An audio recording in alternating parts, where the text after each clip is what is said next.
আসসালামু আলাইকুম ওয়া রাহমাতুল্লাহি ওয়া বারাকাতুহু। আশা করি সবাই ভালো আছেন। এমএস ওয়ার্ডের আরেকটি নতুন ভিডিও টিউটোরিয়ালে আপনাদের সবাইকে স্বাগতম। আশা করি ভিডিওটি সবার ভালো লাগবে। অবশ্যই না টেনে ফুল ভিডিওটি দেখবেন, তাহলে বুঝতে পারবেন। আর হ্যাঁ, যারা আমার চ্যানেলে নতুন তারা অবশ্যই চ্যানেলটি সাবস্ক্রাইব করে দেবেন। আর যারা অলরেডি সাবস্ক্রাইব করেছেন তাদেরকে অসংখ্য ধন্যবাদ। চলুন দেখা যাক আজকে ভিডিও টিউটোরিয়ালে কী থাকছে। আজকে ভিডিও টিউটোরিয়ালে আমরা বেসিক্যালি আলোচনা করব একটি এমএস ওয়ার্ড ফাইলে কীভাবে পিডিএফ ফাইল অথবা আরেকটি ওয়ার্ড ফাইল অ্যাটাচ করা যায়। সো আমরা এখানে অন স্ক্রিন একটি ওয়ার্ড ফাইল দেখতে পাচ্ছি। এখানে একটি পিকচার নেওয়া এসেছে জাস্ট ফর অ্যাটেনশন। সো এখানে আমি বেসিক্যালি একটি ওয়ার্ড ফাইল একটি পিডিএফ ফাইল আর একটি পিডিএফ ফাইল, দুইটি পিডিএফ ফাইল আর একটি ওয়ার্ড ফাইল অ্যাড করেছি। সো আমরা একটি পিডিএফ ফাইল ওপেন করার চেষ্টা করি।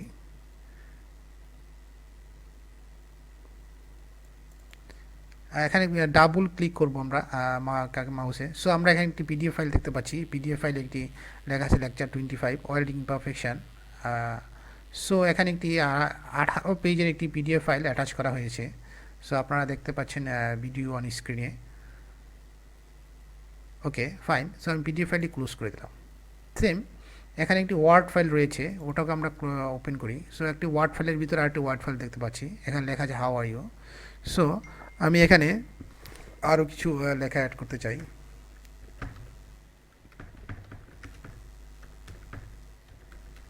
ওকে, সো আমি একটি লেখা অ্যাড করে দিলাম, please subscribe. So okay fine. Okay, so আমরা ফাইলটি সেভ করে ক্লোজ করে দিই। ওকে, এখন আমরা যদি ফাইলটিকে আবার ওপেন করি তাহলে দেখি কি দেখা যাচ্ছে। ডাবল ক্লিক করলাম, আমরা যা লিখেছি তা অলরেডি এখানে আপডেট হয়ে গিয়েছে। সো এই কাজটি আমরা বেসিক্যালি কীভাবে করব সে ব্যাপারেই এই টিউটোরিয়ালে আমরা আলোচনা করব। আশা করি ভিডিওটি না টেনে সম্পূর্ণ ভিডিওটি দেখবেন, তাহলে অবশ্যই বুঝতে পারবেন। চলুন শুরু করা যাক আজকের ভিডিও টিউটোরিয়ালটি। ওকে, আমরা এখান থেকে সব কিছু ডিলিট করে দিচ্ছি ফার্স্ট। সো আমরা যেগুলো অ্যাটাচ করেছিলাম ওখানে আমরা ডিলিট করে দিয়েছি। Okay fine. সো ডিলিট করে দিলাম। সো এখানে কোনো পিডিএফ বা ওয়ার্ড ফাইল যে কোনো একটি অবজেক্ট সিলেক্ট করতে হলে আমাদেরকে অবশ্যই চলে যেতে হবে ইনসার্টে। সো ইনসার্টে একটি ব্যাপক ব্যবহার রয়েছে এমএস ওয়ার্ডে। সো আমরা ইনসার্টে চলে গেলাম। ইনসার্ট থেকে আমাদেরকে যেতে হবে রাইট সাইডে একটি অবজেক্ট নামে একটি অপশান রয়েছে, অবজেক্ট। সো অবজেক্টে যখন আমরা যাব, আমরা অবজেক্ট ক্লিক করব। অবজেক্ট ক্লিক করার পরে আমাদের এরকম একটি বক্স চলে আসবে। এখানে আমাদের অনেক অপশান রয়েছে, আমরা কোন টাইপের ফাইল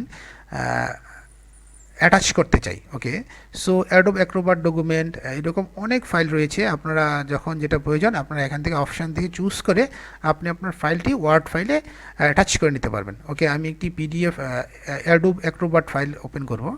এটা যাওয়ার পরে আমাদের ডিসপ্লেতে কোন টাইপের আইকন দেখাবে সেটাকে সিলেক্ট করার জন্য ডিসপ্লে অ্যাজ আইকন। সো এখানে আমরা এটাকে অন করে দেব।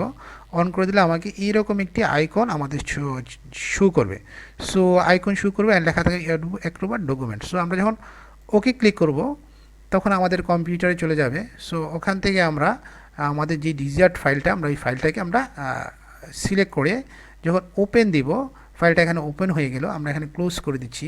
সো এখানে একটি ফাইল অ্যাটাচড হয়ে গেল। সো এই হলো একটি। সেকেন্ড থিংস হচ্ছে এখানে আমাদের একটি নাম চলে আসে অ্যাডোব অ্যাক্রোবাট ডকুমেন্ট। বাট এটা আসলে কি অ্যাডোব অ্যাক্রোবাট ডকুমেন্টের আমার স্পেসিফিক আমার কি ডকুমেন্টটা ছিল, সো আমাকে এটা রিনেমিং করে দেওয়া দরকার ছিল। সো এই রিনেমিংটা আমরা কিভাবে করব সেটাই আমি আপনাদেরকে এখন আরেকটি অ্যাটাচমেন্টের মাধ্যমে দেখানোর চেষ্টা করতেছি। ওকে, আমি একটি এন্টার দিয়ে নিলাম। সো আমি আরেকটি ফাইল নিয়ে আসতেছি।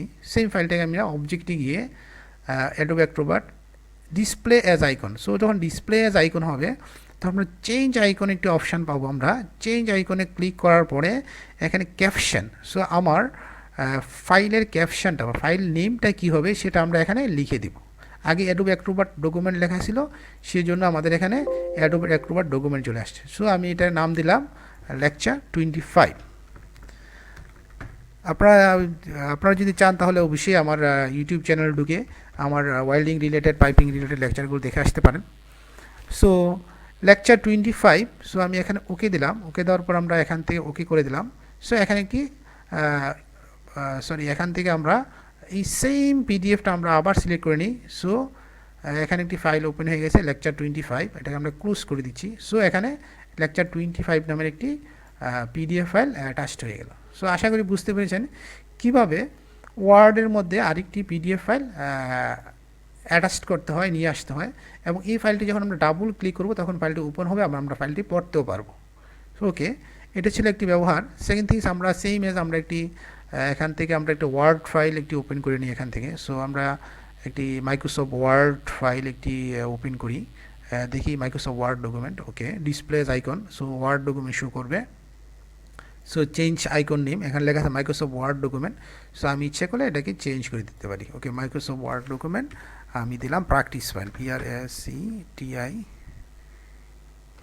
প্র্যাকটিস। ওকে, প্র্যাকটিস ফাইল। সো এখানে আমরা ওকে দিলাম, ওকে দেওয়ার পরে ওকে। সো এখানে একটি মাইক্রোসফট ওয়ার্ডের ডকুমেন্ট ওপেন হয়ে গেল। সো আমরা দেখি এখানেও আমাদের একটি মাইক্রোসফট ওয়ার্ডের ডকুমেন্ট ওপেন হয়ে গেল।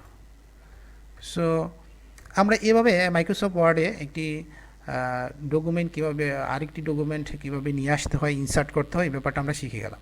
সো এই ফাইলটি যে আমরা ওপেন করলাম, এখানে কিছুই লেখা নেই। সো আমরা যে এখানে কিছু লিখি, আমরা লিখি প্লিজ সাবস্ক্রাইব। ওকে, সো আমরা লেখাটি একটু বড় করে দিই, কালার করে দিলাম, এখান থেকে একটু বড় করে দিলাম। ওকে, আমরা সেভ দিয়ে ক্লোজ করে দিই, তারপর দেখি। সো এখানে ফাইলটা আমরা আবার ওপেন করি। সো দেখতে পাচ্ছি এখানে অলরেডি লেখাটা আপডেট হয়ে গেল। সো বন্ধুরা, আশা করি আপনারা বুঝতে পেরেছেন কিভাবে একটি মাইক্রোসফট ওয়ার্ডে কীভাবে আরেকটি ফাইল নিয়ে আসতে হয়, ওয়ার্ড ফাইল আর পিডিএফ ফাইল, আর এখানে আরও অনেক অপশান রয়েছে। সো আমরা এটা করতে হবে অবজেক্টে গিয়ে, আমাদেরকে অবশ্যই এখানে গিয়ে অপশান রয়েছে, অপশান থেকে আমরা চুজ করে আমরা ওই টাইপের একটি ফাইল এখানে অ্যাটাচ করে নিতে পারি। সো আশা করি আপনাদের ভিডিওটি ভালো লেগেছে। অবশ্যই যদি ভিডিওটি ভালো লাগে সাবস্ক্রাইব শেয়ার করতে ভুলবেন না, আর চ্যানেলটি অবশ্যই সাবস্ক্রাইব করে রাখুন পরবর্তী আপডেট ভিডিও পেতে হলে। আজকে এই পর্যন্তই। আসসালামু আলাইকুম ওয়া রাহমাতুল্লাহি ওয়া বারাকাতুহু।